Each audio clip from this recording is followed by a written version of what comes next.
स्वागत है दोस्तों आप सबका एक बार फिर से हमारे चैनल पर। And this is going to be a very important topic, hazardous waste management rules of India 2016। तो इस रूल के बारे में सारी डिटेल देखेंगे और इस पे क्वेश्चंस रेगुलर हो गए हैं हर एग्ज़ाम में आना।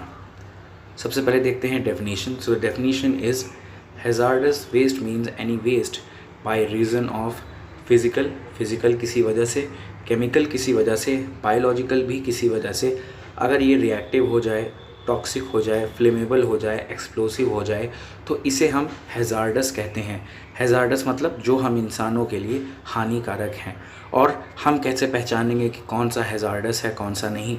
तो आप देख सकते हैं 2016 के रूल में class C of schedule 2 and part C of schedule 3 they both define what is hazardous waste. तो इसमें पूरी लिस्ट दी गई है। मोटा मोटा हम कैसे जान सकते हैं? तो ऐसे केमिकल्स या ऐसे सब्सटेंसेस जो मॉर्टेलिटी, एडवर्स इफेक्ट रिप्रोडक्शन पर, कैंसर कॉज करें, जेनेटिक म्यूटेशंस कर दें, इन्हें हम हैज़ार्डस वेस्ट बोलेंगे। लेकिन प्रॉब्लम क्या है हैज़ार्डस वेस्ट के मैनेजमेंट में? तो देखिए बात यह है कि hazardous waste is a complex problem, क्योंकि इनके लिए एक सोफिस्टिकेटेड एंड स्पेशलाइज्ड ट्रीटमेंट बहुत ज़रूरी है।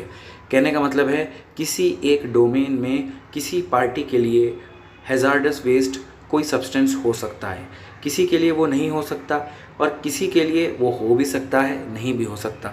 मान लीजिए किसी टेम्परेचर और प्रेशर में आने पर कोई सब्सटेंस हैज़ार्डस बन जाता है तो वो भी एम्बिग्यूअस कंडीशन में है, इसलिए ही हैज़ार्डस प्रॉब्लम है।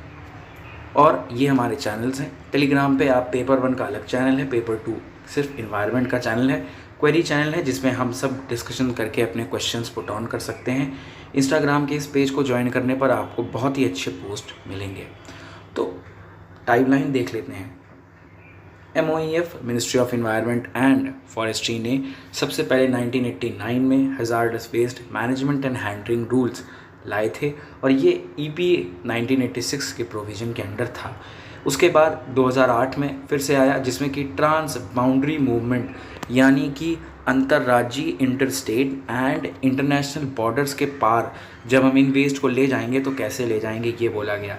और उसके बाद 2009 और 2010 में भी कुछ अमेंडमेंट्स किए गए हैं। अब डेटा देख लेते हैं। तो ये थोड़ा सा पुरानी है, एक रिकॉर्ड फाइल जो हम यूज़ कर रहे हैं बिल्कुल ऑथेंटिक, और ये है CPCB का डेटा 2010 का। So according to that 7.66 million tons per year hazardous waste generate करती हैं 40,722 इंडस्ट्रीज़।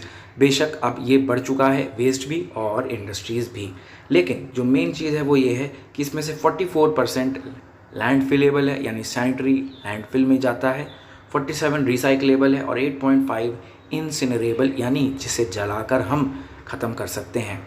और सबसे ज़्यादा ताजुब वाली बात है और जिस पे क्वेश्चन भी कई बार आए हैं कि 83% हैज़ार्डस वेस्ट की नहीं, इंडिया में हैज़ार्डस वेस्ट का एक्यूमुलेशन है from 7 states. This is Gujarat, Maharashtra, Tamil Nadu, Andhra Pradesh, West Bengal and Chhattisgarh. ये क्वेश्चन कई बार आ चुका है। अब हमने उसी मिनिस्ट्री ऑफ इन्वायरमेंट की रिपोर्ट से ही ये देखा है और आप देख सकते हैं फिर से ये रिपोर्ट में बताते हैं कि percentage of recyclable hazardous waste यानी जो हैज़ार्डस वेस्ट है उसमें रिसाइकलेबल, तो सबसे ज़्यादा आप देखेंगे मध्य प्रदेश की सबसे बड़ा ये ग्राफ है और इसमें सबसे ज़्यादा रिसाइकलेबल हैज़ार्डस वेस्ट है इनका। फिर है Jharkhand, then comes Uttar Pradesh and then West Bengal. तो ये परसेंटेज था रिसाइकलेबल वेस्ट का। टिप्स क्या हैं पहचानने की? तो देखिए जो भी हैज़ार्डस वेस्ट होंगे उनके पीछे ये सिंबल्स बने होंगे। This first is corrosive, the second is toxicity, ignitable ज्वलनशील, रिएक्टिव यानी कि ये रिएक्शन बहुत जल्दी करेंगे। इन चिन्हों को, इन टैग्स को देखकर भी आप पहचान सकते हैं that this is a hazardous waste. अब रिस्पॉन्सिबल्स ऑफ ऑक्यूपायर। ऑक्यूपायर का मतलब जिसके पास उसका ऑक्यूपेशन है। मतलब अगर आपके पास एक फैक्ट्री है बिस्किट की और आप हैज़ार्डस वेस्ट प्रोड्यूस करते हैं तो आप एज अ बिस्कुट फैक्ट्री के मालिक यू आर एन ऑक्यूपायर। अगर आप एक स्कूल चलाते हैं और आपका यहाँ हैज़ार्डस वेस्ट एक्यूमुलेट हो रहा है तो आप क्योंकि उस स्कूल के मालिक हैं, इसलिए आप ऑक्यूपायर हुआ। तो उन ऑक्यूपायर्स के लिए कुछ रूल्स हैं इन रूल्स में, 2016 के रूल में। वो क्या हैं? Hazardous waste and other waste shall be sent और sold to an authorised actual user. या डिस्पोज भी करेंगे तो किसके पास करेंगे? ऑथोराइज्ड डिस्पोजल फैसिलिटी में। ध्यान रखने वाली बात है, यानी कि आप हर किसी को नहीं बेच सकते। आप उसी को, जैसे कबाड़ी वाले को कई लोग बेच देते हैं, वैसे नहीं बेच सकते। आपको उन्हीं को बेचना होगा जिनके पास उसका प्रॉपर मैकेनाइज्ड सोल्यूशन हो। उसके बाद शैल ट्रांसपोर्ट वेस्ट, जो आप ट्रांसपोर्ट करेंगे, आप जब वेस्ट को कहीं भेजेंगे तो किसी कंटेनर में, किसी ट्रक में, किसी कार में लेके जाएंगे, वो भी जो ट्रांसपोर्टेशन होगा वो भी एक ऑथोराइज्ड ट्रांसपोर्टर के द्वारा होगा। और आपको सारे स्टेप्स लेने होंगे। Shall take all the steps to contain contaminants and prevent accident. अगर कोई एक्सीडेंट होता है तो इसकी जिम्मेदारी भी आप पर बनेगी। ये इस रूल में है। ये एक आप देख सकते हैं, ये क्या है? हर वेस्ट जिसको ट्रांसपोर्ट किया जा रहा है उसके पीछे एक ऐसा लेबल लगाया जाता है, और उस लेबल में ऐसे हम ये लिख देते हैं, येलो कलर का होता है। इसमें आप देख सकते हैं, आपको वेस्ट की कैटेगरी डालनी होगी, क्वांटिटी डालनी होगी, डेट ऑफ स्टोरेज डालना होगा, उसका टाइप क्या है, सॉलिड है, सेमी सॉलिड है, लिक्विड है, अपना नाम, पता और जहाँ भेज रहे हैं उसके बारे में भी पूरा विवरण देना होगा।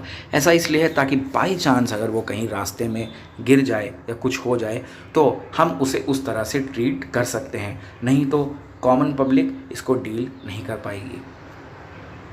अब इसके लिए हमने और क्या किया है? तो हमने बनाए हैं TSDF। This is treatment, storage and disposal facility.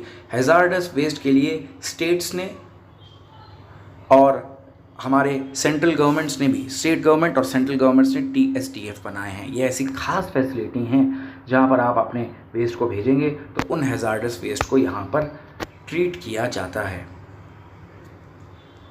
एक और वर्ड है जिसको आपको जानना चाहिए, POP, प्रपोज्ड ऑपरेटिंग प्रैक्टिस। तो ये एक सेट ऑफ रिटन इंस्ट्रक्शंस है, एक डॉक्यूमेंट है जो कोई भी ऑर्गेनाइजेशन, अगर कोई उसका प्रोजेक्ट चल रहा है या कोई भी काम चल रहा है तो उसके लिए बनाती है। उसमें ये बातें लिखी होती हैं कि हैज़ार्डस वेस्ट को कैसे सेग्रीगेट करना है, कैसे ट्रांसपोर्ट करना है और कैसे उसका ट्रीटमेंट करना है। ये भी शब्द एक बहुत इंपॉर्टेंट शब्द था। अब फॉर्म्स एज पर रूल्स 2016, ये एक एक्चुअल फॉर्म है, इसका प्रोटोटाइप है, मैं आपको दिखा रहा हूँ। तो ये क्या है? ये एक फॉर्म भरना होता है ऑक्यूपायर, यानी कि जो मालिक है, जो बना रहा है उस वेस्ट को, उसके द्वारा। तो उसमें वो अपना नेम एंड एड्रेस डालेगा। उसके बाद और भी कई डिटेल्स हैं। अब मेन यहाँ पे देखिए, ऑथोराइजेशन रिक्वायर्ड फॉर, तो यहाँ पे उसको टिक करना होगा, क्या उसने जनरेट किया है? यस।